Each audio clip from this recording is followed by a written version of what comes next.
But look, let's move on now because Anthony Albanese says, would you believe that he's going to bring down electricity prices for everyone? Yep, you actually heard that right. Albo is going to bring down power prices again, apparently, because the Prime Minister has today committed $2.3 billion to a subsidy program to make household battery storage more affordable. Today I announced that Labor will make batteries 30% cheaper for Australian homes, small businesses and community facilities. And of course, there's not much to cheer about on the energy front because Australians still haven't received that $275 off their bills that they were promised. No. In fact, we're now paying more than $1,000 more on our household bills under Labor's net zero pathway, which makes sales pitches like this even more embarrassing. Why do Australians love rooftop solar? Because it's the cheapest way to power your home. It's about to get even cheaper. Labor will cut the cost of installing a home battery, saving you $4,000 and slashing power bills. Peter Dutton's nuclear plan would push up your power bills by up to $1,200. But Labor's focused on helping with the cost of living here and now. We'll also roll out another $150 in energy bill relief for every household. And with cheaper home batteries, we're helping bring down power bills for good. I wonder if he even believes himself based on that. That was a shocker. And meanwhile, of course, us taxpayers will have to fork out $4,000 for an average household battery installation under this new plan, but probably actually will cost more. Here was Peter Dutton's response to that. For $10,000 for a battery, maybe that's the cost after this subsidy. I think you're talking about higher income families being in a position to pay for that. And I just don't know that the next door neighbour who can't afford to pay for that battery is going to subsidise the battery for me or for you on higher incomes.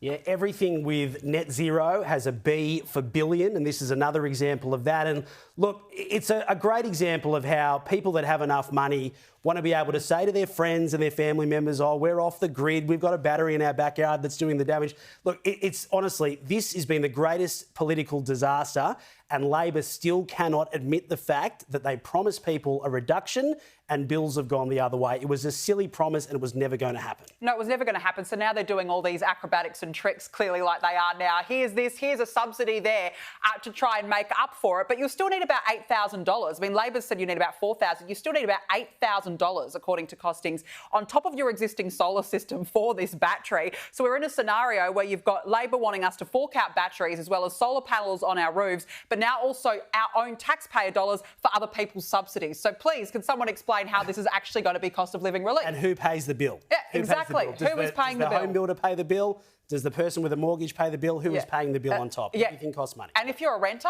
you can't take advantage of this. No, not at all. So, you know, it's just bizarre. Now, look, let's talk about migration because finally the Coalition is putting record out-of-control migration front and centre of this campaign. Peter Dutton has announced a cap of 80,000 on foreign student intakes at universities, vet and the higher education sector. It means the number of new international students will be reduced from a high of 320,000 in 2023 to around 240,000 under a Coalition government. There is no part of the country that hasn't been negatively impacted by Mr Albanese's Big Australia policy. And we are going to rein migration in. We're cutting migration because we want to put Australians first. We want Australians into homes, and that's exactly what we do. Look, finally, James, I don't know about you, but finally the Coalition is actually talking about this because it was not front and centre at the last election campaign.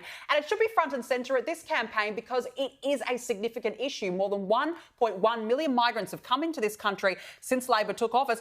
Where are we going to put these people? We don't even have enough houses for Australians right now. I think the caps are a really good start. Economists, though, have been warning that it does need to be higher than that. It needs to be bigger than that 80,000. Leith Van Onselen, who is a regular on Sky News, said that to cut immigration hard, you have to really go hard and really, really big, bold policies. So I do look forward to hearing more from the Coalition on this. But the reality is that nobody ever voted for a big Australia, yet here we are. Yeah, and the international students argument is a tricky one because it's obviously a really lucrative industry, but the universities have been allowed to get away with this for a long period of time and just reap the rewards. Look, the problem is the Coalition's got to be very smart on this one. It's a good policy, but you need to. I saw a press conference today and I thought, once again, there could have been a bit more meat on the bone from the Coalition about how you actually do this. But when you talk about this many people arriving short term, then suddenly you go, OK, well, if we have international student accommodation or student accommodation, we need more of that because of so many people arriving. You need to be able to scale that back and say we're actually going to build more houses there. That's new apartment blocks, not just for student housing. But also we need to start talking about upskilling Australians, and are we doing enough to make sure that Aussies can get into the university degrees? Are we giving enough places to Australians? We've got 1 million people on welfare in this country, and that figure has not moved under this Labor government. There's 1 million people that should be working that are not on either job seeker or youth allowance. We need an overhaul of the universities to start prioritising Australians first and making sure enough Aussies come in so we don't have this situation down the track where we go, oh, we need more doctors, bring them in from overseas, or we need more, nurses, bring them in from overseas, or these skilled workers. We need to upskill Australians first and then worry about the rest of the world. And if it means unis have to redo their business model, Danica, so be it. So be it. I think that's a really good point. I think universities have a big role to play in this, whether it be maybe housing international students to actually free up some space to get everyday Aussies into housing. Does there need to be stricter tests when people do want to come to Australia to study here, maybe in terms of English tests? I think there needs to be an approach from the universities here. It's all well and good for them to sit back and say, no, we don't like this policy, this is going to wreck us. Well, come to the table on it, for goodness sake. Well, maybe some of these vice-chancellors can take a bit of a pay cut as well, but certainly there are some big universities that have a lot of international students, and I think that can be trimmed back significantly. I completely agree.